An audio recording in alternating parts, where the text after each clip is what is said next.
Gabriel Bukeli es nuestro invitado, bueno, historiador, tiene varias publicaciones, ha estado por acá, en algún momento compartiendo micrófono con el querido Roberto García, y se largó a hacer un libro, para mi gusto, muy necesario. Me llama la atención el tiempo que se tomó la investigación histórica de nuestro país para publicar un material de estas características que hubiera venido muy bien en cualquier otra época anterior. Bueno, pero tiempo al tiempo.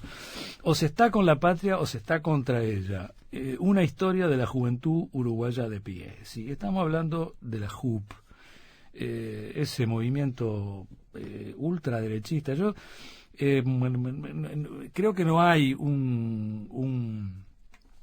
digamos, una reflexión que apunte directamente hacia eso. Es muy bueno el trabajo de Bukeli, pero yo en la tapa hay una foto que ya la tapa es una foto que yo conocía, y es una foto que siempre me llamó la atención desde aquellas épocas, o desde cuando la pude ver, porque no tiene nada que ver de repente con tu libro, pero es una foto que tiene una estética, si la publicaban en Alemania en la época de los nazis, me parece que pasaba olímpicamente, pero sí, no sé. Te cuento la historia después de esta foto, pero dale nomás. No, te quería, es un poco una sensación.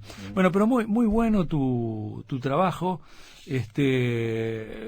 Partís bueno, desde antecedentes muy tempranos, vas muy atrás en el tiempo,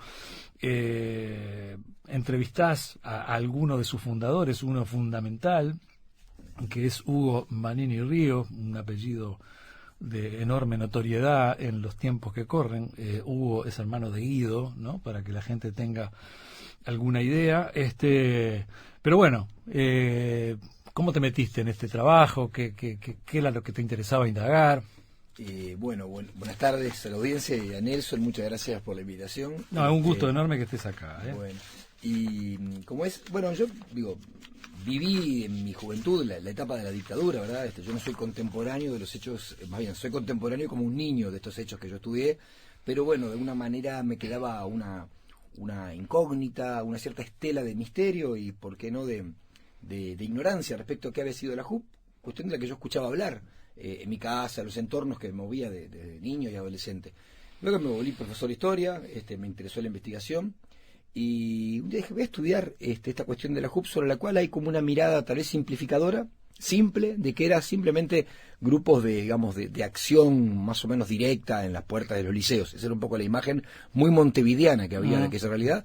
Me puse a estudiar y bueno, me encontré con un movimiento en toda la regla, un movimiento político clásico con autoridades, organización, funcionamiento orgánico y bueno, y una ideología que fue también mutando, o sea, me fui y que arranca en el norte del país, concretamente en Salto, pero digo, vaya esto porque tenemos mucha audiencia en Salto también en la tarde de hoy. Sí. Pero que a ver, hay como todo un caldo de cultivo ahí, ¿no? Yo estaba mirando, por ejemplo, cosas que vos citás del diario El País en la época, bueno, exigiendo reacción de los estudiantes, sí, más bien de características conservadoras, ¿no? Ante la acción de los gremios que empezaban de alguna u otra manera a tener un gremios, a ver, de alguna u otra manera ligados a orígenes de izquierda, por decirlo de alguna manera. Sí. Bueno, cómo surge, por ejemplo, una organización de padres, la ORPADE, todo vinculado un poco a la secundaria, básicamente. Claro, que es un centro importante para este movimiento. El ORPADE, que, bueno, estaba un poco en contra de la infiltración marxista. También los profesores, los maestros, sí, ¿no?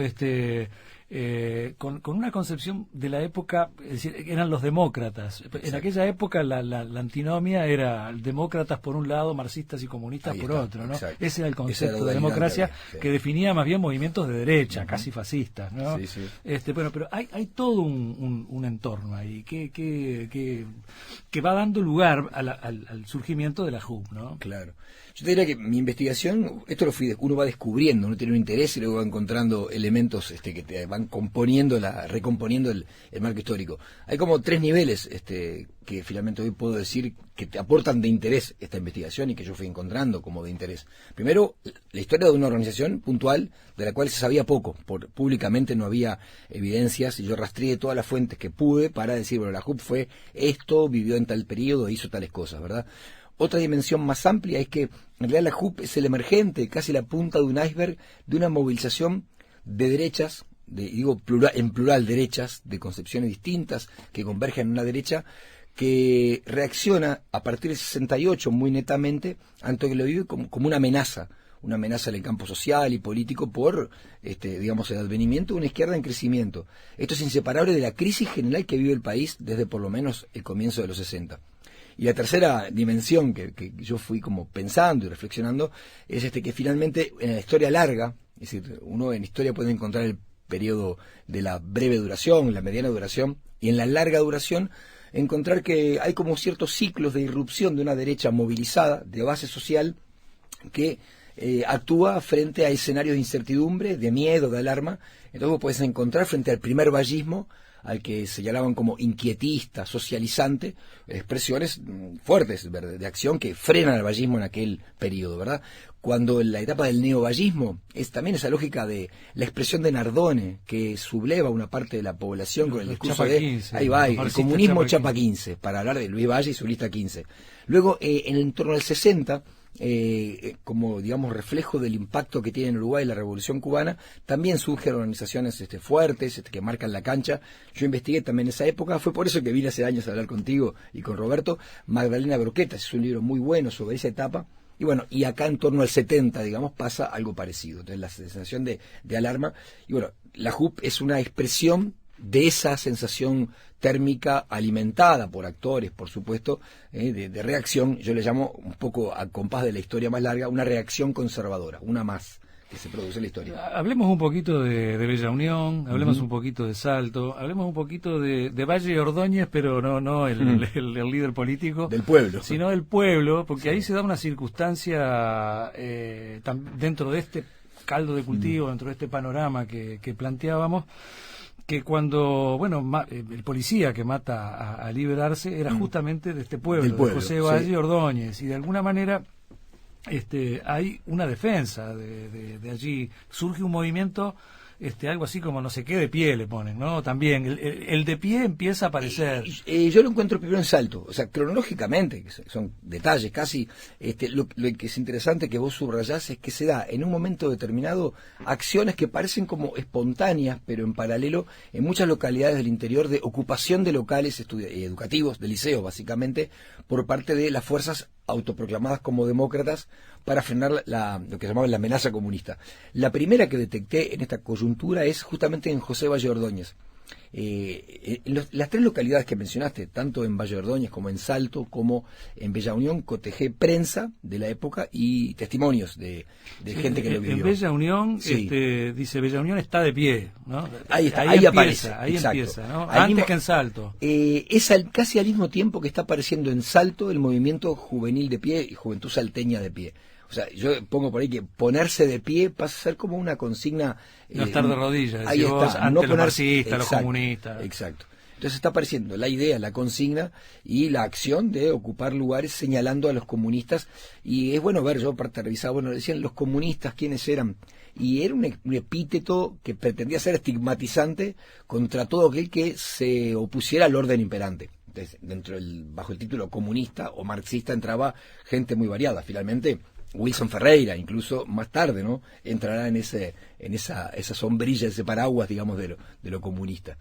Y bueno, así se van dando episodios puntuales hasta que Durazno surge, también. En Durazno siempre en torno a un liceo, En básicamente. general eran los liceos los epicentros de esa acción. Ahora, porque está el tema del interior, ¿no? ¿Qué había pasado en Montevideo en el 68?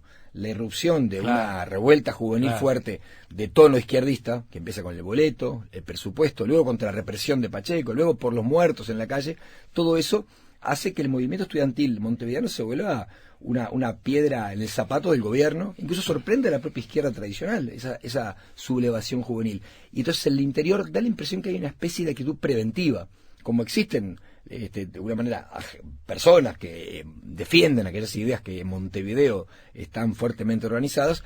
Lo preventivo es frenar a esos docentes o estudiantes que practiquen lo mismo. Bueno, y vos pones, por ejemplo, citás a Radio Carve, que tenía audiciones que pretendían ser dirigidas a la audiencia salteña, ¿no? Como advirtiendo un poco de todo eso, ¿no? Carve tenía llegada nacional. Y está la Tribuna Salteña, el periódico que vos lo decís ahí en forma muy constante, muy cotidiana, está diciéndole a los salteños qué es lo que está pasando en Montevideo, ¿no? Con la intención de ir generando esa reacción, ¿no? Justamente en Salto descubro cómo se va generando una alarma sobre lo que pasa en Montevideo y el anuncio de que está por pasar o empieza a pasar en Salto.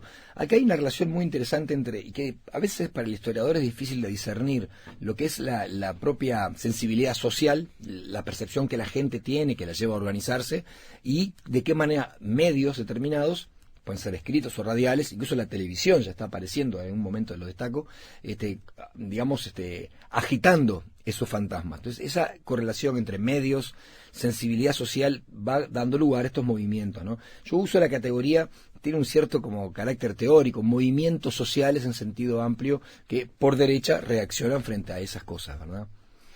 Bukele, estábamos muy entretenidos cuando se abrió el micrófono, seguimos muy entretenidos después, hay una pausa que tenemos que mandar por ahí, ya volvemos. O se está con la patria o se está contra ella, una historia de la juventud uruguaya de pie, cualquier cantidad de fuentes que chequeó el historiador, tanto acá como en el interior, testimonios que recogió, entre ellos uno muy importante, el de tal vez el más destacado fundador de la JUP, Hugo Manini Ríos, que le dice cosas en este material y que, ya vamos a ir a ello.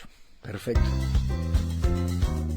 Ya volvemos con el Tungelé.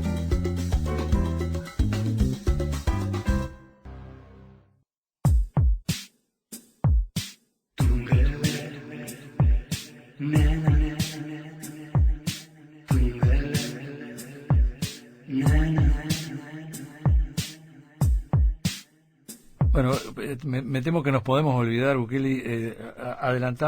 Contame por qué el título o se está con la patria o se está contra ella y el origen de esta foto de la tapa que yo te decía que tiene una marcada estética nazi, ¿no? Bueno, la primera cosa es decir, la frase es una frase textual de un texto que es convocatoria para el primer acto, el acto fundacional de la JUP que se hace en Salto, ¿verdad? Es un texto más o menos largo en el que finalmente termina con esa expresión, está el texto más o menos completo en el libro mismo, y la elegí porque muestra ese blanco-negro, ¿verdad?, de la concepción de la nación, de la patria que expresa la derecha radical, la extrema derecha en aquel tiempo. Hay una forma de concebir la patria, la nación es esto, y está enmarcada en una simbología telúrica, el interior como fundamental, Montevideo absorbiendo y corrompiendo un poco las energías nacionales. Y eso Artigas. El uso de la figura de Artigas muy fuerte. Como ahora. Claro, de vuelta horrible. Aparece, siempre aparece.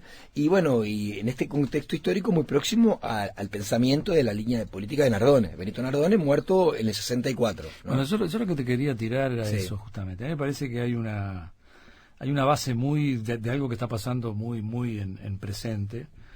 Y bueno, a ver, la movida de Nardone, Chicotazo, con una radio que se escuchaba en todo el Uruguay, la CX4, la actual, la Rural, que se llamara Rural no es casual, porque tiene que ver con la asociación rural, tiene que ver con el ruralismo, que fue como se llamó el sector político primario de de Nardone, Sí. que en principio sale Nardone medio como en contra de blancos y colorados. Después, cuando se parecía que iba a arreglar con los colorados, fue a las elecciones con Herrera, Exacto. arregló con los blancos. Sí. Bueno, estaba esa cosa muy militarista en algún momento, hasta cuando está en el Consejo de Estado como presidente, dice, bueno, ya es hora de que los militares se hagan cargo del país, una Sí, cosa sí, así. Bueno, escribe aquel libro, que ya se comprobó que la CIA le entrega un libro y él le pone la firma, el oso Sí. ruso aquel, Sí, sí, ¿no? Bueno, y Artigas permanentemente hacía alusión a hechos históricos, conmemoraba el artiguismo. A ver, acá, para mi gusto, están clarísimas las bases con lo que está enganchando un actual Manini Ríos. Los Manini Ríos estuvieron en esa movida, como Sí, estuvieron sí. los Bordaberry, como Claro. como estuvo Gary, que era el dueño Claro. el dueño de Radio Rural, ¿no? Sí, sí. Y bueno, hay como cuando algún día capaz que le pregunten a este hombre y se sincera, yo creo que si dice, bueno, yo vengo a rescatar las ideas de Nardone o algo por el estilo. No lo ha hablado, por lo menos, de eso. Medio, Sí, sí, medio claro. como que habría Sí, que sí. llevársela, porque, Sí, sí. ¿no? Como que está todo ahí, lo que ahora aparece con Claro. esta fuerza. Sí. Hay, Yo pienso- hay como muchas bases, no está en Claro. tu libro, pero te No. pido una reflexión así medio como aérea, ¿no? Mira, yo como que hice un libro de historia, ¿verdad? En la que encontré esa coyuntura y luego te decía en un momento, uno inevitablemente está obligado como historiador o investigador, digamos, a pensar en larga duración y en lo que sería esa forma conservadora de actuar en Uruguay frente a amenazas que se considera perjudican la esencia de la nación. Hay como corrientes largas. Después uno puede encontrar nombres y hasta dinastías familiares, pero ahí está la cuestión del ruralismo, que hunde sus raíces en el siglo XIX con la fundación de la Asociación Rural, luego con la Federación Rural, de la cual Pedro Manini y Luis Alberto de Herrera fueron fundadores en 1915. Entonces el ruralismo como una línea Bueno, larga. en este libro tuyo Sí. está muy presente el ruralismo. Claro, ¿no? el ruralismo es un elemento que la JUP Como toma total. expresamente, explícitamente en sus documentos de época. Se cruza con familias, con ramas familiares como los Bordaberry. Domingo Bordaberry apadrinó en su origen a Benito Nardone. Juan María Bordaberry es todavía un heredero del ruralismo cuando es presidente. Llega al gobierno por el lema Colorado, pero él en el fondo es ruralista, y comparte con Gary, que tú mencionabas, Juan José Gary, empresario ruralista. El padrino de Nardoni, ¿no? Exacto, Prácticamente. exacto, y además con la viuda de Nardone, ¿verdad? También comparten esa afinidad con la JUP y le ceden, tú decías, hablabas de Radio Rural, le ceden un espacio diario en Radio Rural y la sede, que estaba en 18 y Vázquez, Si los, para que... si los habré visto en los balcones. Ahí está. Sí, claro. Ahí funcionaba como Sí, sede, sí. digamos, central. Entonces hay líneas largas. No, y hay una que más uno larga encuentra. todavía, porque muchos de los apellidos que vos diste Sí. fueron fundamentales en lo que fue la dictadura de Terra en el 33, Claro, los exacto. mismos. Sí, sí, sí. Domingo Bordaberry, que lo Y nombraste. Pedro Manini Ríos. Pedro que Manini rompe Ríos. con Terra, pero está en un origen del fenómeno golpista. Bueno, está como esa línea, ¿no? Sí, sí, sí, que totalmente. parece haber reflotado ahora, ¿no? Bueno, Es decir, habrá que ver, ¿no? Ahí está. Yo creo que hay que tener un margen de ver de qué se trata exactamente el movimiento que hoy conduce Guido Manini Ríos. El apellido no alcanzaría para decir que hay continuidades, pero invitan a pensar en continuidades. La expresión cabildo abierto es justamente muy Me había próxima. olvidado, me había olvidado, pero es verdad. Nardone convocaba cabildos abiertos en sus manifestaciones por el interior y en los documentos de la JUP aparece ese homenaje a los cabildos abiertos de Nardone también. Es decir, hay términos, yo creo que roza una línea larga, todo esto va a decir, de ruralismo, de conservadurismo, un par de elementos más, la proximidad con lo militar en los 30, en los 70 y ahora, evidentemente, y el componente católico. Capaz que no es tan evidente en este movimiento ahora, la JUP Ojo, va a tenés usar... tenés un tal Enrique Echevers, Sí. salteño, Sí. que vos lo presentás como en principio un militante ultracatólico, Sí. pero a ver, era el hijo del comandante del Claro, cuartel. ahí Entre encontrás los muchos fundadores nexos. de la JUP. Sí. En la juventud salteña de pie, él es Echeverri es el líder fundador, que es el hijo del comandante y termina en la TFP. En tradición, familia y propiedad se aleja de la JUP para ir a vivir en esa experiencia que son casi comunitarias, las de la TFP. y que dialoga con el discurso de la JUP, de la última etapa de la JUP, que tiene un discurso ultracatólico y próximo, más que próximo, incitando a los militares ya pro-golpista a tomar el poder. Abiertamente, ¿no? Exacto, sí, es así. Abiertamente. Sí, sí. La JUP, digo, para redondear una parte, ¿no? Sí. En principio, de surgimiento y todo, vos ponés por ahí que podás entender que parte del gran objetivo era el docente.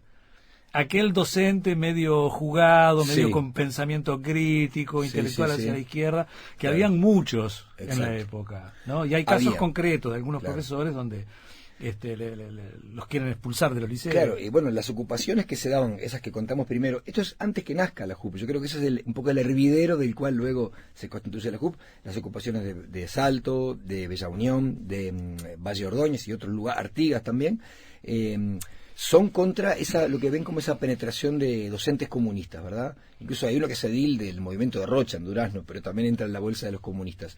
Esa es una percepción fuerte que los marca, y hay una anécdota puntual.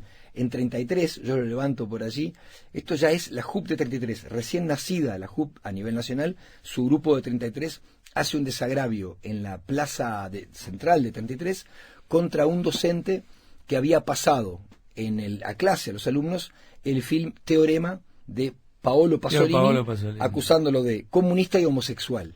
Y entra a ver en el discurso también una obsesión por los elementos hoy se llaman diversidad, las cuestiones de la agenda de género, sin esos nombres. Ahí se adelantaron. Se adelantaron, ¿verdad? A lo Ojo, que sería hoy llamado agenda de género. Ojo, que por ese tipo de cosas viene Bolsonaro también. Claro, ¿no? sí, sí, hoy sí, por hoy, es cierto. ¿no? Y en forma más marcada, ¿no? Claro. Viste, cuando uno dice que, de última, esa reacción de derechas que irrumpe cíclicamente en el país es ante cuestiones que parecen como amenazantes. En cada coyuntura son distintas cosas. Valle Ordóñez, el Pepe Valle, era amenazante. Luis Valle, las estelas de la Revolución Cubana, en el 70 el fantasma del comunismo. Bueno, uno ahora ve este discurso en torno a la ideología de género, ¿no? Que es el que alerta, ambienta digamos, no podemos hablar de una reacción hoy, pero por lo menos de un despertar de derechas nuevas, de nuevo tipo. El tema de la seguridad ciudadana, son esos factores que generan alerta, tienden a generar un tejido de acción política, y bueno, simplemente como para observarlo en el largo plazo, que siempre está presente. Hugo Manini Río no era de Salto. En determinado momento vos ponés en el libro que está haciendo otra actividad por el interior y dice, bueno, le dice al que lo va acompañando, seguí vos que yo me voy para Salto, porque acá hay algo que me interesa. Sí, sí. Bueno, creo que el interés de él venía un poco de lo que fue su actividad de repente o la de su familia en el diario La Mañana, que si hubo un diario impulsor, ¿no? De todas estas movidas de ultraderecha y de la formación de la JUP, dirigido por los Manini Río, era justamente este muchacho, ¿no? Claro. Pero ¿cómo es que se amalgama? Está en el libro, pero explícalo para Bien, nosotros. él eso me lo dijo en una entrevista a mí, de que él estaba viajando, él trabajaba para el diario La Mañana en lo que era visitar exposiciones rurales, ¿no? Y en una de esas visitas, se ve que, bueno, esa parte la tengo que imaginar, ¿no? Pero que él tenía un conocimiento del interior profundo por su actividad periodística a través del diario La Mañana, que había sido fundado por su abuelo Pedro. Creo que tenía que ver, él se ocupaba de algo del agro, exacto, ¿no? De las páginas sí. que se le dedican a la producción agropecuaria. Ahí está, porque había un semanario, más bien un suplemento semanal del diario La Mañana que se llamaba Suplemento del Interior. Y ahí, bueno, evidentemente, en esa vocación rural que ya tenía, se entera... Ligado también a la asociación rural, sin algún tipo de duda. Claro. ¿No? Acá tenemos otro lapso. Sí, sí, y ahí, enterándose de lo que pasa en Salto, bueno, se acerca a Salto para conocer de primera voz lo que está ocurriendo, y evidentemente visualiza un movimiento que es local. Primero que la juventud salteña de pie ya se había vuelto del norte del Río Negro, nucleando gente de varios departamentos del norte. Entonces, evidentemente él tuvo esa capacidad de, bueno, decir, acá hay espacio para una organización de tipo nacional, y van a convocar a ese primer congreso fundador de la JUP en Salto en el año 70, en octubre del 70. Bueno, acá en Montevideo, bueno, un poco por la situación que planteábamos antes, que arranca en el 68, ¿no? Esa cosa tan conflictiva. Bueno, está harto comprobado que se transforma en un movimiento violentista, con acciones directas, armadas. Vos ponés ahí el episodio de los 3 referentes de la JUP en el Liceo de Colón cuando yo estudiaba, y bueno, ¿Vos ibas al liceo en esa época? Yo llegué 15 minutos tarde ese día, y me salvé de mirá, eras de ahí, no lo sabía. me salvé de la paliza, pero bueno, Sergio Elgue, que vos lo nombrás ahí, que vive en Suecia hace muchos años, bueno, era y es un gran amigo. Y otro que salió muy maltrecho, muy golpeado, fue el conocido periodista y cuate mío, Alberto Silva. Él también marchó al hospital, ¿no? Y yo recuerdo un episodio de estar eran los 3 que vos nombrás ahí, me acuerdo como si fuera hoy, son Ote, Resque y Merovich. Exacto, esos eran los 3 apellidos. Sí. Y con Resque, una vez, que para mejor era un tipo grande, alto, yo voy a un baño y voy a orinar, y estoy orinando y él está orinando al lado mío, y saca, creo recordar que era una Col 45. Mirá. Y me dice, bueno, cuando quieras discutir de política estoy a la orden. Y me blandió me blandió el arma ahí, y se fue. Es decir, que bueno, vos das el detalle de que sí, de que efectivamente estaban armados, que iban armados al liceo. A ver, y pertenece a la JUP Miguel Sofía, notorio miembro después del Escuadrón de la Muerte, y que fugado, acaba de ser encontrado en alguna parte del mundo, y lo trajeron para acá y está preso. Yo, ahí tengo una cuestión de uno apostando al rigor en la investigación de, bueno, decir efectivamente quién era o quién no era. Uno necesita las pruebas determinantes. Yo creo que desde la izquierda se construyó un discurso que todos aquellos violentos por derecha eran la JUP, y posiblemente lo fueran, pero no tenemos el elemento, digamos, definitivo para probarlo. A mí, los integrantes de la JUP a los que entrevisté me dicen, esos tipos en particular, de Sofía, te pregunté, dicen que no era parte de ellos, que no tenía nada que ver con la JUP. Tenemos la referencia del testimonio de Bardecio, que es el que dice. Exacto. O sea, son cuestiones que quedan en la penumbra, pero yo no me interesa discutir o saber quiénes eran los que cometieron acciones violentas y crímenes, incluso Mangini, en el caso del Liceo 8 con la muerte de Rodríguez Muela, si eran o no integrantes o afiliados, ¿verdad? Es muy difícil discernirlo. En todo caso, hay un mar de juventud activa por derecha que está dispuesta a aplicar la violencia, y la JUP por lo menos es vocera de ese discurso.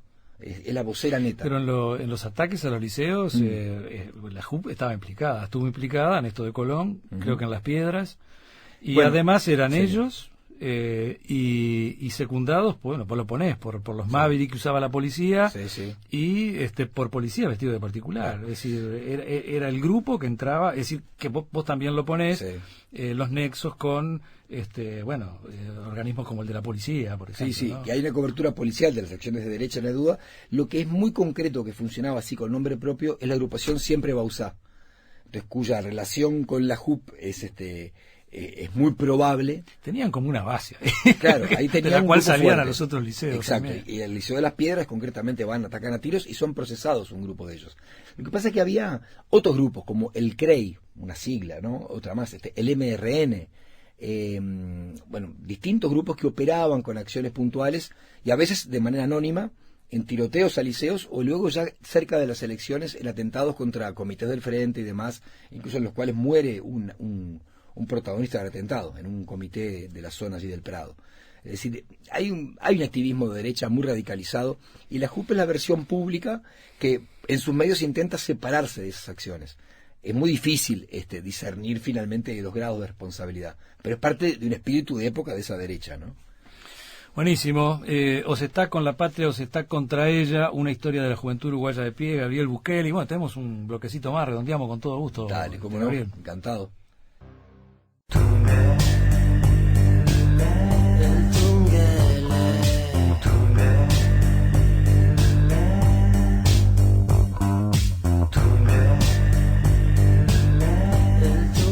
Bueno, gente, el libro es una edición reciente. ¿Lo estuviste presentando ya? O... Sí, lo presenté primero en la Feria del Libro de San José, claro. Un lugar muy lindo de Feria del Libro de San José.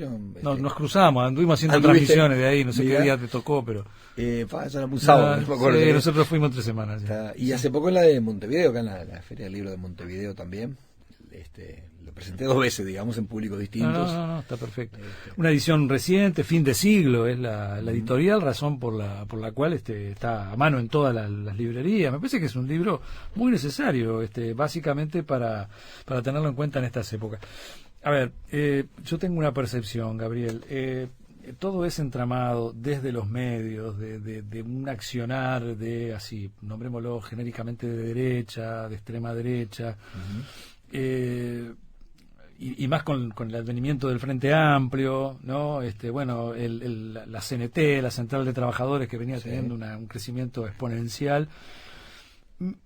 Bueno, con medios, nombramos La Mañana, El País fue fundamental también como vocero de la dictadura, y antes también de este entramado, de este collage que se viene armando.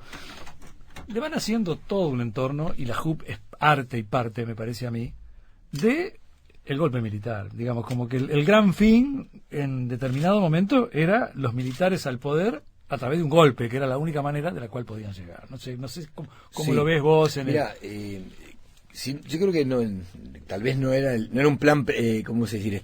Anticipado. Se fue dando la coyuntura política y avanza hacia una vocación. Primero, del lado de los militares hay una camada de oficiales que tienen esa voluntad de un proyecto autónomo y tomar el poder, las riendas del poder, asociados al presidente electo en el 71, Bordaberry, y este movimiento social opera progresivamente en favor de ese ajuste. Entonces ahí es interesante encontrar el viraje en el discurso que la JUP desarrolla. Totalmente. Ahí está.